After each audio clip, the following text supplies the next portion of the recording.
Souvent, je me présente comme paysan, philosophe et poète. Ou plutôt, maintenant, j'inverse un peu, je dis poète, paysan, philosophe.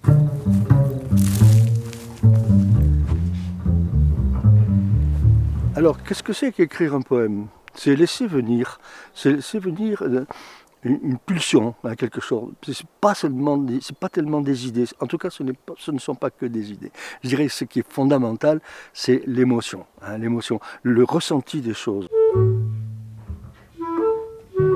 Après en avoir parlé, après avoir dégusté de la poésie, on se sent presque amené à l'écrire soi-même, à écrire. Donc, écrire de la poésie, c'est en quelque sorte lâcher.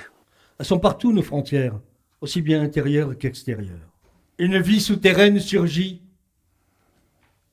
arc-boutée sous le ventre du vent. Se lèvent de nouvelles formes de survie, s'installent des tonnes d'incertitudes.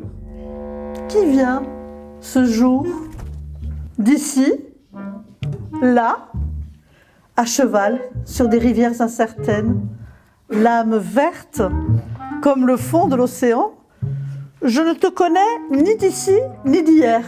Après l'écriture vient aussi l'accompagnement musical, le fait de vouloir être, le donner en spectacle, le partager. Voilà. Partager la poésie, c'est encore une manière de la faire vivre au-delà de soi. Et que s'élève soudain cette musique complice. Quelquefois, dans les matins blêmes, à l'heure des corbeaux, venait vibrer ce chant d'amour qui nous fait aimer la vie au risque de se perdre.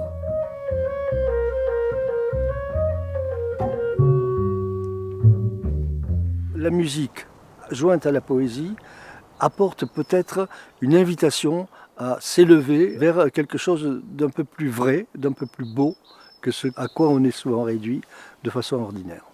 C'est pourquoi je l'appelle un spectacle. Tu es le magicien des frontières.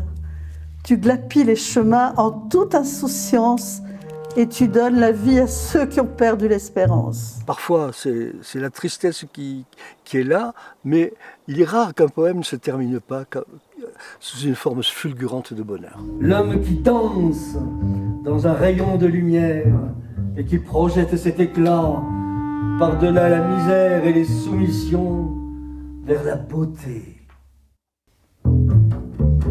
L'émotion est à l'origine du poème, elle est à la fin. Et elle est transmise. Et c'est pour ça qu'on dit les poèmes en public, c'est pour que les gens ressentent un peu de ce qu'on ressent quand on écrit un poème. Il n'y a pas nécessité de comprendre ce que dit un poème pour l'aimer.